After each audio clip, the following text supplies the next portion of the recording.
Бүгінгі видео қалқанша безінің гиперфункциясымен, яғни қызметін шамадан тыс атқарып, көп мөлшерде гормон бөлуімен жүретін тиреотоксикоз синдромы дамитын диффузды токсикалық сопқа арналады. Жалпы тиреотоксикоз немесе гипертиреоз, яғни қалқанша безі гормондарының шамадан тыс көп бөлінуі, ол бірнеше ауруларда дамиды. Ал осы бірнеше аурулардың ішінде ең жиі 90% жағдайда кездесетін ауру ол диффузды токсикалық соп ауруы. Бұл диффузды токсикалық соптың бірнеше атаулары бар. Оны Грейвс ауруы, Базетов ауруы, гипертиреоз деп атай береміз. Тиреотоксикоз синдромы кезінде қалқанша безінің тиреоидты гормондары, Т3, Т4 гормондары қанда көбейеді де, ағза мен органдарға уытты, яғни токсикалық әсер көрсетеді.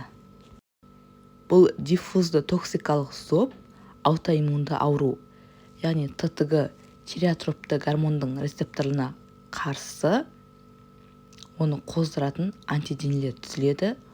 Ол антиденелер ТТГ рецепторларын қоздырады да, рецептор белсеніп кетеді. Соның әсерінен тиреоидты қалқанша безінің гормондарының Т4, Т3 гормондары көптеп шамадан тыс түзілуіне әкеледі. Және антиденелермен үнемі стимуляция жасалып жатқан қалқанша безінің жасушалары, яғни тиреоциттер көбейіп, үлкеюі гипертрофияны шақырады. Яғни бұл кезде үнемі қатты жұмыс істеп тұрған қалқанша безінің клеткалары үлкейіп кетеді. Соның әсерінен бұл диффузды соп деп аталады. Яғни мойын аймағында қалқанша безінің көлемі біркелкі түрде ұлғайып тұрады. Бірақ сирек жағдайда осы диффузды токсикалық соп кезінде зоб болмауы да мүмкін, яғни мойын аймағыңыз үлкеймеуі де мүмкін. Және жартылай ғана біркелкі емес ұлғаймай, жарты бөлігі ұлғайып, солай да көріне береді. Сол себепті осы ауруға сіз күдіктенсеңіз, онда қалқанша без гормондарын және ТТГ-дан бөлек антителоға міндетті түрде анализ тапсырып көру керек. Егер антитело анықталса, онда диффузды токсикалық соп диагнозы расталады. Негізі бұл аурудың пайда болу себебі белгісіз, бірақ тұқым қуалауға бейімділігі жоғары. Егер сіздің әжеңіз ауырса, сіз немесе қызыңыз ауруы мүмкін. Әжеңіз немесе қызыңыз деп айтып тұрған себебім, бұл гипертиреоз ер адамдарға қарағанда әйел адамдарда 10 есеге жиі дамиды. Қалқанша безінің гормондары шамадан тыс бөлінгенде жүйелерге, біздің органдарға токсикалық әсер етеді. Соның салдарынан гипертиреоздың клиникасы көрінеді. Мысалы, бірінші ең алғашқы симптомдары, яғни белгілері дәрігерге қаралғанға дейін 4-6 ай бұрын пайда бола бастайды. Соның ішінде қалқанша безінің көлемінің ұлғаюы, зоб көрінеді. Жүйелерге уытты әсер еткеннің салдарынан бірінші жүйке жүйесі жағынан көңіл күйдің тұрақсыз болуы. Мысалы, бұл кезде адам басында агрессивті, ашуланғыш болады, аяқ астынан жылауық мінезге ауысып кетеді. Түнгі ұйқысы бұзылады. Қол саусақтарының, қабақтардың, кей жағдайда бүкіл дененің дірілдеуі болады. Оны тремор деп атаймыз. Ал тремор асқынған жағдайда тіпті науқастың жазуы да өзгеріп кетеді. Яғни почеркі өзгеріп кетеді. Дұрыс жаза алмайды. Одан кейін жүрек қан тамыр жүйесі.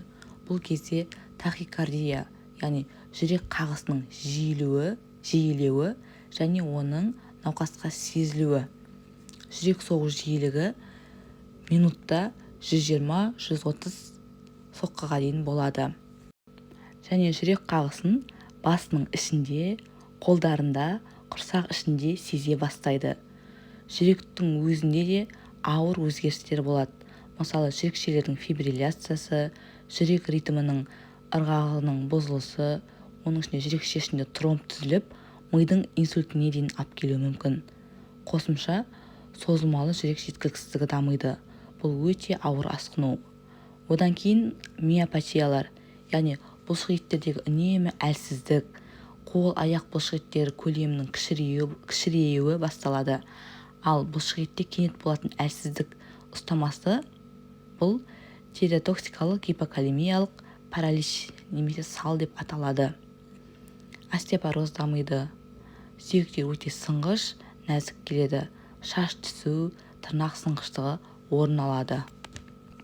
Және бұл гипертиреоз кезінде қанша мөлшерде көп тамақ жегеннің өзінде, тамаққа тәбеті жоғары болғанның өзінде адам 10-15 килограммдай салмақ тастап қояды және тез салмақ қоса алмай қалады. Одан кейін терісі ыстық, өте жоғары терсеңдік болады.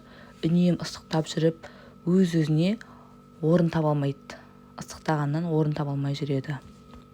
Ол қалқанша безінің гормондарының отты әсері көзге де әсер етеді. Егер ауру асқына беретін болса, офтальмопатия, бадырақ көз, яғни көзді шарасынан үлкейіп, қорқып тұрған адамның көзіне ұқсайды. Бұны экзофтальм деп айтады. Оған қосымша жас ағу, жарықтан қорқу, көзінде құм құйылған сияқты сезімдер қатар жүреді. Соңында тұрақты экзофтальм, қылилық солай асқынуларға алып келуі мүмкін. Ас қорыту жүйесіне келетін болсақ, тәбеттің жоғарылауы, тәбеттің өзгеруі, үлкен дәреттің бұзылысы, жиі науқаста іші өтеді, диарея болады, іштің қатты ауырсыну ұстамалары, құсу болады. Жиі бұл науқастарда бауыр мен ұйқы безінің зақымдануы орын алады. Тиреотоксикалық гепатоз деп аталады.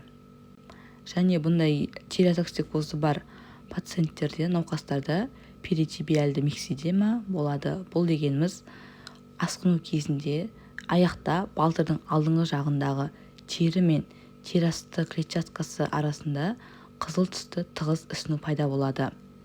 Апельсиннің қабығы тәрізді. Және әйелдерде етеккір циклының бұзылысы, тіпті етеккірдің болмауы кездеседі. Ал ер адамдарда либидоның, потенцияның төмендеуі болады.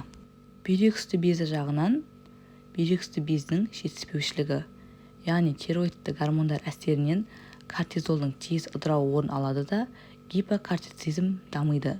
Ол кортизол дегеніміз осы бүйрек үсті безінен бөлінетін гормон.